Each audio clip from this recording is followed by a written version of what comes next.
Broadcasting from the business capital of the world, this is the Podcast Business News Network. Welcome back, everybody. This is The Love of the Land with Ervin M. Norgren. Here's a gentleman that has worked his entire life connected to essentially the land, farming, real estate, so much more. He's given so much to our communities. Just a wonderful guy, so much positivity, and we've got him back in here once again. Ervin, welcome. How you doing today? I'm doing great. We got a beautiful sunny weather here in Maryland. It's good to hear. Up here in New York, a little rainy, and definitely have a special place in my heart for those down south with the hurricane and word of another one coming very soon for the west coast of Florida. You know, that being said, FEMA has had a big impact in the last week. In fact, I have a friend who's a doctor that was dispatched from FEMA to help with the recovery efforts. Tell me about your days of working with FEMA and the Army Corps of Engineers.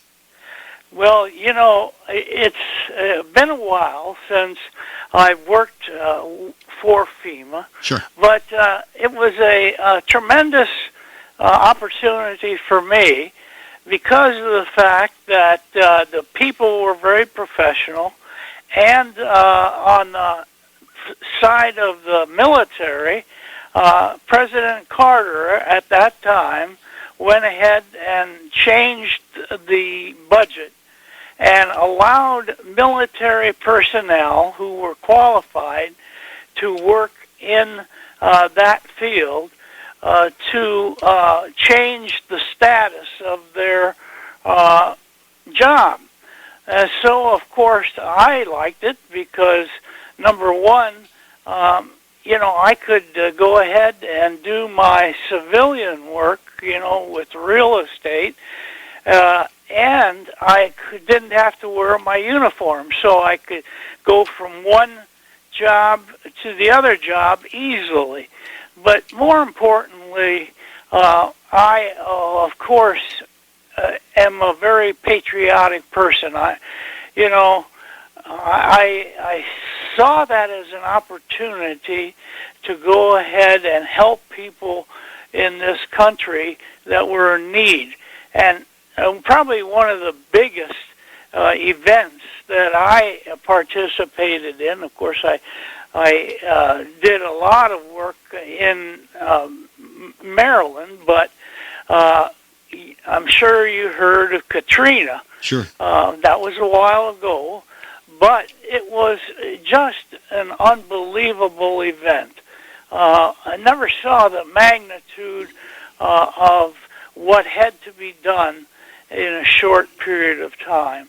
And I enjoyed working with the various people that needed to be available to go ahead and help people get back on their feet again. It really was catastrophic, to say the least. And that is just one of the examples of what working with FEMA was all about. And I actually got a notification from one of the FEMA region, I forget, I think it was Region 6, but I'm not sure. They wanted kind of a check with their people that came from the military, and told them that, you know, it was not going to be easy to go ahead and get promotions, especially in the pay grade that I was in. I was a lieutenant colonel, and to go one step further to full colonel was thought of as being impossible. But I said, we'll see.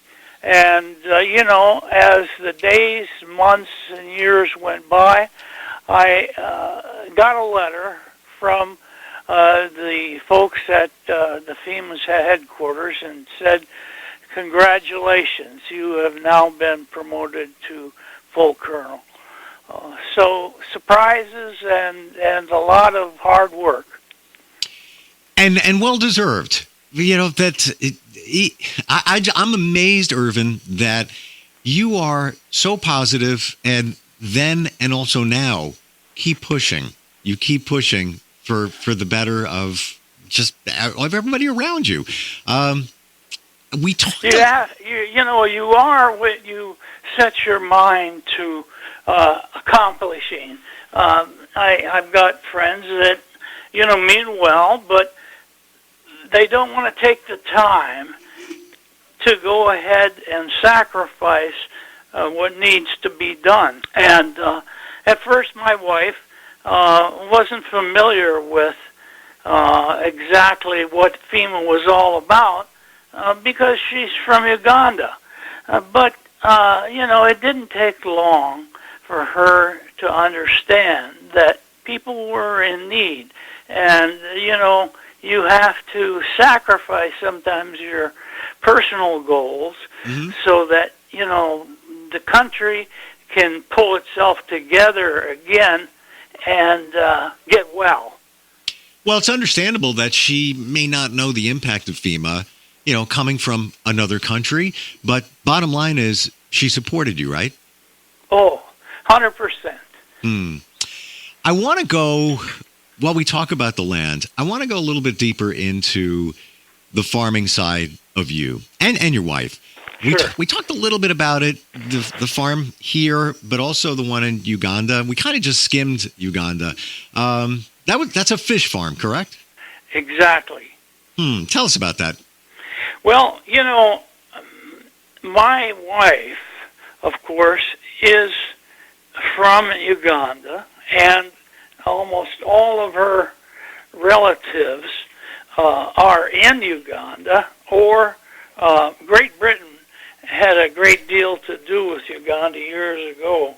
And, a lot of people gravitated then from Uganda to Great Britain.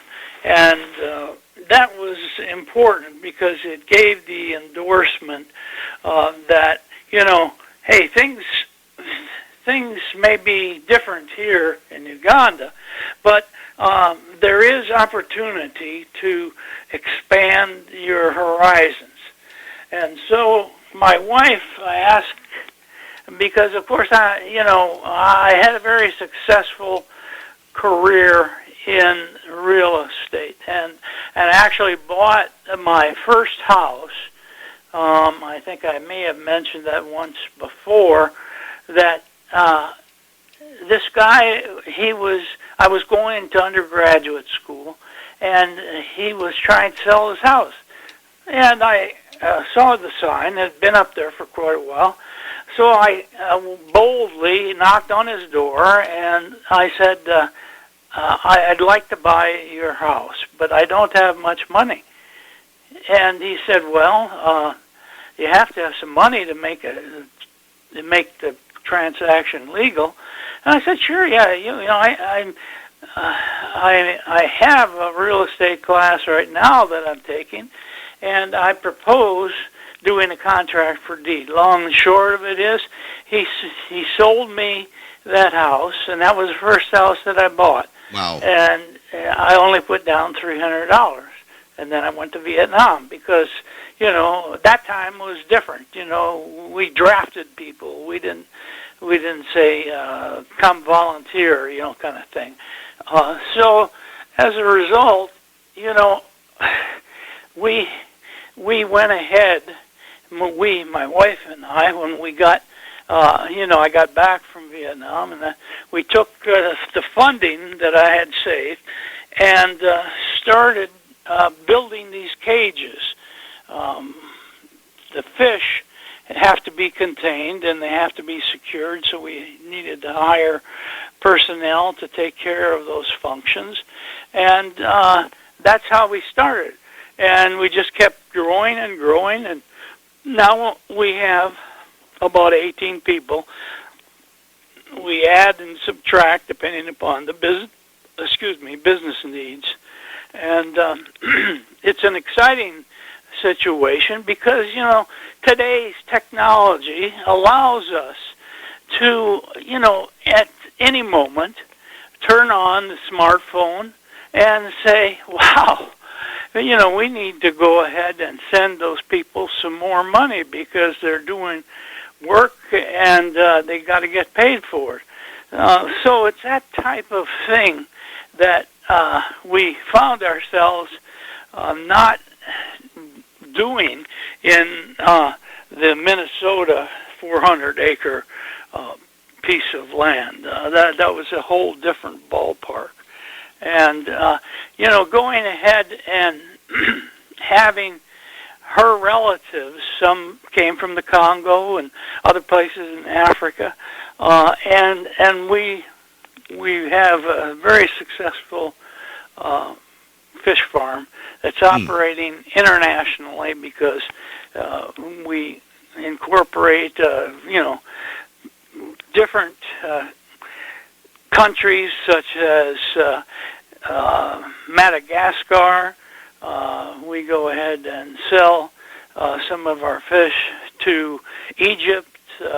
We have markets in, the European theater. So it is an exciting proposition. And my wife is she takes care of our veterans here in Baltimore. She works for the VA, and she has time off because it's a government situation, and she's a hardworking person like I am. I love the fact that you had the strength to walk up to a door and say, "I want to buy your house." And by the way, I don't have a lot of money, but I have a vision that I'd like to buy it, and it worked out in your favor. Like, seriously, who does that? Amazing that you had a driven real estate person. That's what you have to do. You have to do these unusual things. Go past what most people would say. Well, I can't do it because of this, or I can't do it because of that. You develop. And I've always been very positive oriented. And a friend of mine, he was an artist in Vietnam. He drew me this picture of this guy looking up in the sky and saying, "Think positive." And ever since Vietnam, I have that picture with me, and of course, mostly in my heart. To remind myself and everyone that I am involved with that you have to be driven to accomplish your goals. How do you do that? How do you keep that, Ervin, that positivity, that drive? Let's be honest. Life isn't always easy. There's a lot of things that can push us back, kick us down. How do you find it, the strength to, when you get pushed down, swim up to the top of the water again? Well, it's not easy. I always tell my agents and the people that are around me that you are what you make yourself. And I've always had that. Well, growing up on the farm, it just showed me that, there's some days when things just don't go right.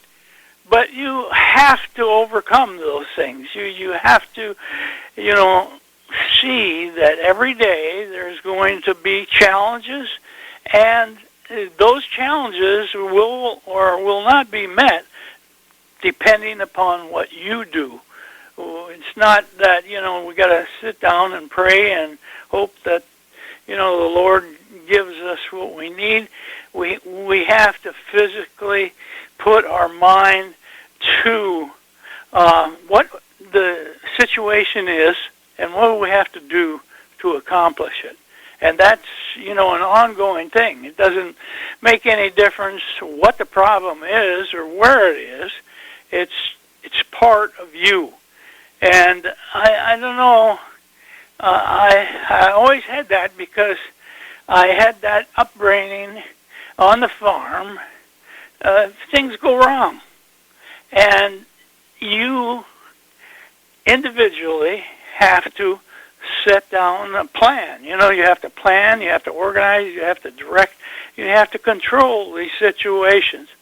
And doing that every day, sometimes you win, sometimes you lose, but you got to keep going. It's funny. You always hear these phrases, look on the bright side and things will get better. When you really look at those phrases that maybe our parents used to tell us and we've heard growing up, they're true. There's a reason that they've been around forever. Yes, you can look on the bright side. That's my belief. There's always positivity in things. Yeah, we get, like you said, we get pulled down. We have challenges. Things might not go exactly the way we expected them to go. But when you look at it, life is actually pretty amazing. Pretty amazing. And we're wired, many of us, to look at the negative, to see the negative in things. But if we shift it and look at the positive, it's your choice. You can look at that's right. Right? Exactly right. We have a choice the next 5 seconds. We have a choice what we want to do. The next 5 minutes, 5 hours, 5 years. It's all a choice. So what choice do you want to make? To roll in a negative direction or in a positive one. With the farm in Uganda, what drives you there? What is going on there? I really want to get a feel for that. The fish farm, it's unusual. It's in another country, albeit, your wife's country. What's behind that? What are you feeling about that, and why do you continue to do it? Well, it's an opportunity. It is a real opportunity.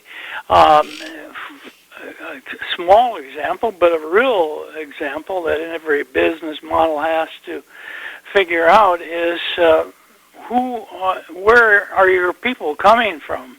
And how much is it going to cost to go ahead and operate that farm? You have to literally plan. You have to do all these things that are necessary before you even get started. It's just like we hired a pastor who he is really our personnel manager, but he has gifts. He can talk to people, he can understand what they're trying to do and help them. We provide their food for not only themselves, but for their family. We go ahead and give them housing. We basically take care of them.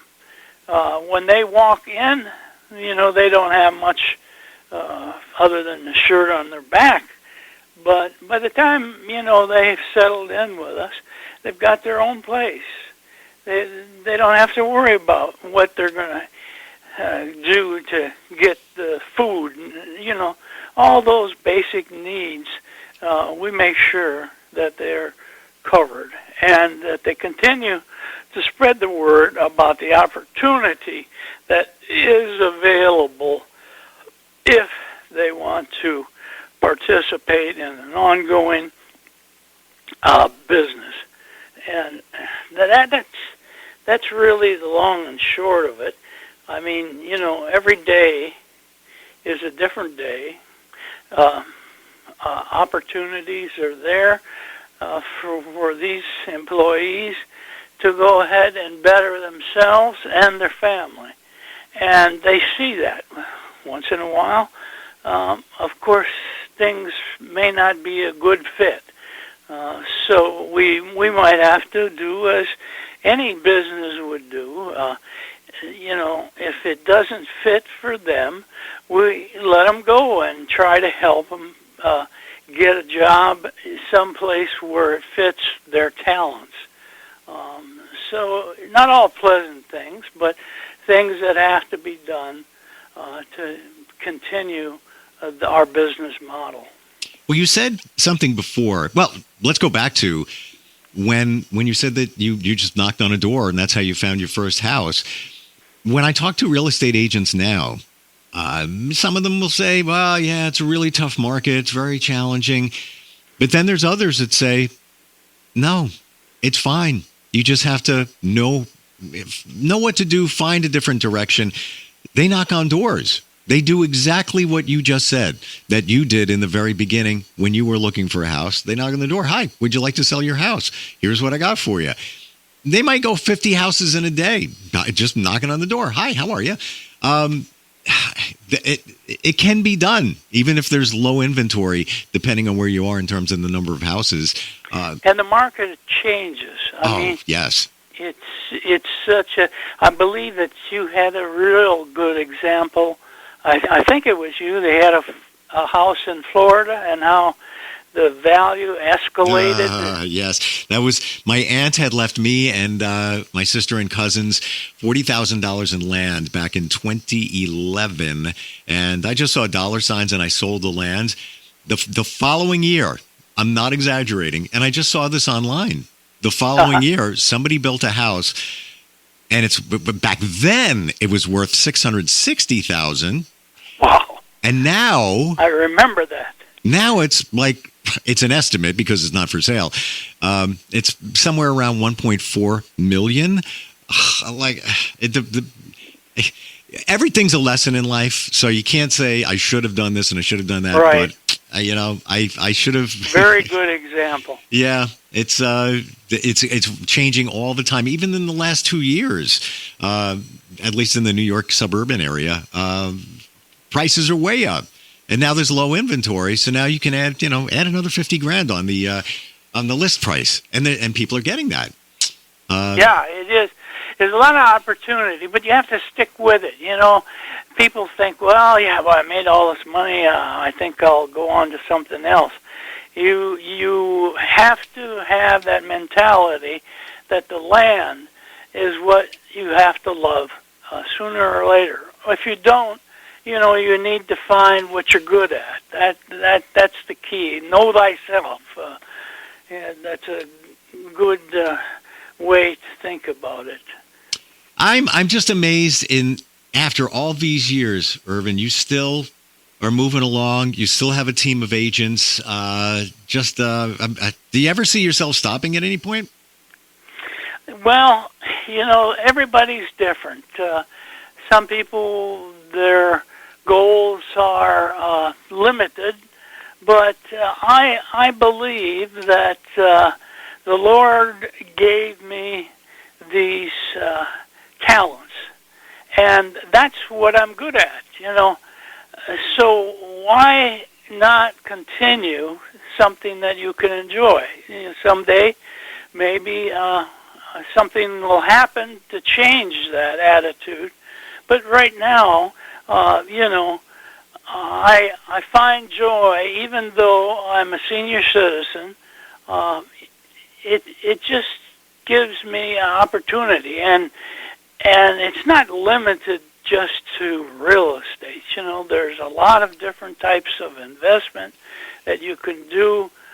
As a matter of fact, I just completed a stock that is called Navita. It's a tech. Yes, huge. It's huge.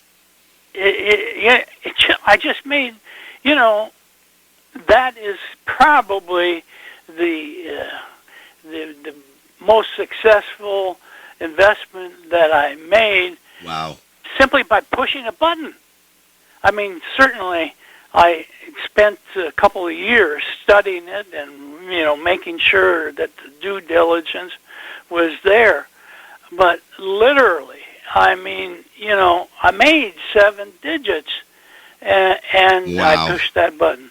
Unbelievable. And here's a testament to your tenacity in that here's technology, okay? Technology and investing, you're harnessing the power of that. I have a friend who has been doing, investing, basically trading. And okay. He's got he's a tech guy. And I recently went to his place. He's got 3 screens set up, and he watches it all day long doing the same thing, but amazing. You're just, by the way, I'm going to say it. I've never said it before. I'm a senior citizen too. Let that go. Wonderful talking with you, Ervin. And just people are telling us that they're loving the podcast, and definitely students would love to. I got a couple of some feedback from students as well, so I'd like to circle back on that next time we get together. Thank you so much for being here today. Really, really appreciate it. Well, it was a pleasure. Absolutely. All right, we're coming right back.